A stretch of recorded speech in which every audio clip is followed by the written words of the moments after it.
Hello, student of class 8. Myself Saurav Srivastava. Started going to teach you today geography chapter 2, land, soil and water resources. And today is the first part of this chapter I am going to discuss. Okay.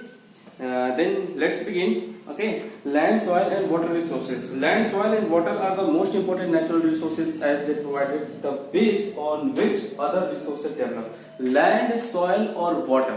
देखिए तीन चीज इसमें use होंगे, land, soil and then water. इसको हम लोग resources तो बोलते ही हैं, साथ में इसको हम लोग बेसिक रिसोर्सेज बोलते हैं। क्या बोलते हैं? Basic resources. ठीक है, इसका मतलब है कि जितने भी रिसोर्सेज डेवलप होते हैं, मतलब वाटर, सॉइल या लैंड के अलावा, वो सारे रिसोर्सेज कहीं ना कहीं लैंड, वाटर और सॉइल का यूज करके ही दूसरे रिसोर्स डेवलप होते हैं। तो इसलिए हम लैंड, वाटर और सॉइल को क्या कहते हैं? बेसिक रिसोर्सेज कहते हैं। आई होप समझ गए होंगे आप। अब देखिए लैंड रिसोर्सेज के बारे में पढ़ते हैं। तो land is the most basic resources because we live in earth. Land सबसे बेसिक रिसोर्स है क्योंकि इसी के ऊपर हम क्या करते हैं? रहते हैं। Okay. Land support forest and pasture. Land क्या करता है?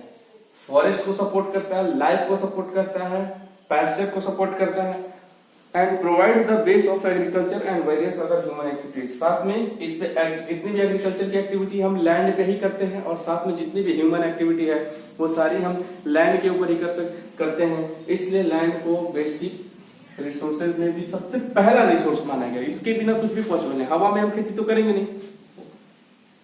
You might know that land mass is only about 29% of the Earth's surface. हमारा अर्थ जितना भी है, हमारा अर्थ उसका सिर्फ और सिर्फ 29% ही लैंड है। सोचिए इतनी बड़ी जनसंख्या, इतनी बड़ी पॉपुलेशन सिर्फ 29% लैंड पे सर्वाइव कर रही है। इसका मतलब कहीं ना कहीं ये बहुत बड़ा एरिया है। All of this land is not equally suitable for human habitations और इकोनॉमिक एक्टिविटी। लेकिन इसमें से भी पूरी लैंड यानी 29% का 29% पूरा ह्यूमन एक्टिविटी के लिए क्या है? सुटेबल नहीं है, या एग्रीकल्चर एक्टिविटी के लिए सुटेबल नहीं है। इसलिए इसे हम क्या कहते हैं? इकोनॉमिक एक्टिविटी के लिए यूज करते हैं। Area having moderate climate. ऐसे एरिया जहां पे क्लाइमेट क्या होती है? मॉडरेट होती है। देखिए क्लाइमेट तीन तरह की होती है। एक होता है इजी क्लाइमेट, मॉडरेट क्लाइमेट और एक हाई क्लाइमेट होता है। Okay. Level and fertile soil have more people. मतलब एरिया जहां पे मॉडरेट क्लाइमेट होता है, जैसे कि यूपी और बिहार का जो क्लाइमेट है वो क्या मॉडरेट क्लाइमेट है। तो जहां पे मॉडरेट क्लाइमेट होगी वहां की पॉपुलेशन आपको बहुत ज्यादा दिखाई देगी। तो सबसे ज्यादा इंडियन पॉपुलेशन कहां पे है? यूपी और बिहार। रीजन क्या है? मॉडरेट क्लाइमेट का प्रेजेंट होता। Okay okay. These areas are ideal for human habitations and they support a variety of economic activity. यहाँ पे हम किसी भी चीज को आसानी से कर सकते हैं। क्यों? क्योंकि यहाँ पे जो लैंड है वो बिल्कुल फ्लैट है, ऊपर नीचे नहीं है। इसलिए किसी भी तरह की एक्टिविटी को यहाँ पे आसानी से किया जा सकता है। इसलिए यहाँ पे पॉपुलेशन क्या है? बहुत ज्यादा देखने को मिलती है। Okay, it is estimated that about 90% of the world people inhabited only about 10% of the world's land. दुनिया में जितने भी लोग रहते हैं उसका 90% total population of the world, मतलब 90% of the total population of whole world live only 10% of total land. मतलब 90% लोग जो है वो सिर्फ 10% लैंड पे सर्वाइव करते हैं। इसका मतलब सोच लीजिए कि फ्लैट लैंड जो है बहुत कम है। सारी इकोनॉमिक एक्टिविटी जितनी हो फ्लैट लैंड पे ही होती है और साथ में जितने भी एग्रीकल्चर होते हैं फ्लैट लैंड पे ही मोस्टली होते हैं। इसका मतलब कि दुनिया की आबादी लगभग हमारे पास 7.3 अरब है। ठीक है, और ये जो पॉपुलेशन है इसका 90% पॉपुलेशन कहां पे रहता है? तो सिर्फ और सिर्फ इसके 10% के पास रहता है। ओके, आई होप आप समझ रहे होंगे बहुत अच्छे से। Depending on the characteristics of the land available for human use and the needs of the people, and every country develops its own pattern of the land use. हर एक country decide करती है कि हमें अपने देश के लैंड को किस तरह से यूज करना है। हम कहाँ पे एग्रीकल्चर एक्टिविटी करेंगे, कहाँ पे हम फैक्ट्री लगाएंगे, कहाँ पे कंपनी लगाएंगे, कहाँ पे लोगों को बसाएंगे, ये उस देश की कंट्री डिसाइड करती है। Okay. In other words, different proportion of the available land area are set aside for different purpose such as crop cultivation.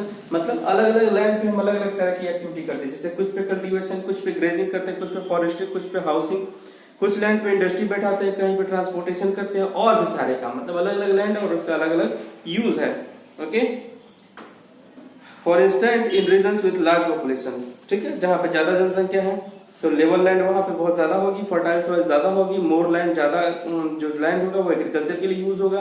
As the main thrust is on growing crops to meet the food requirement. ऐसा इसलिए होता है क्योंकि population ज्यादा होगी तो food की demand भी ज्यादा होगी, तो फूड की डिमांड को कंप्लीट करने के लिए हम लोग एग्रीकल्चर फील्ड में उसको ज्यादा कन्वर्ट करें। मतलब जंगलों की जो कटाई हुई और आज पेड़ जो हमें कम दिखाई दे रहे हैं वो किसकी वजह से? पॉपुलेशन बढ़ने की वजह। क्योंकि पॉपुलेशन को क्या चाहिए? खाना। खाने कहाँ मिलेंगे?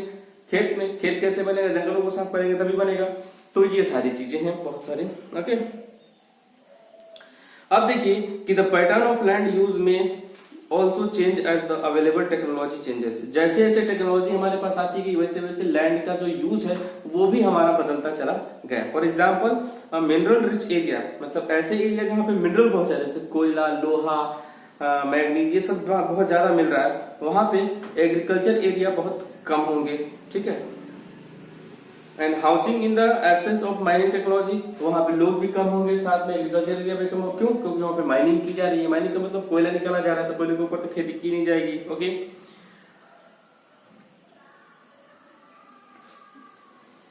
About 1/10 of the world's land is arable suitable for growing crop. देखिए पूरी दुनिया में जो है, पूरी दुनिया को अगर हम 10 पार्ट में डिवाइड करें, पूरी दुनिया को अगर 10 पार्ट में डिवाइड करें तो सिर्फ इसका एक पार्ट ही जो एरिया है वो एग्रीकल्चर के लिए सुटेबल है। मतलब 29% को अगर हम टोटल इकोनॉमी 10 पार्ट में डिवाइड करते हैं तो सिर्फ एक पार्ट ही एग्रीकल्चर क्रॉप ग्रोइंग के लिए क्या है? सुटेबल लैंड माना जाता है। Less than 1/3 of is under forest, उसका 1/3 जो है फॉरेस्ट यानी कि जंगल से ढका हुआ है। About 1/4 comprises pasture and the rest is either used for other purposes or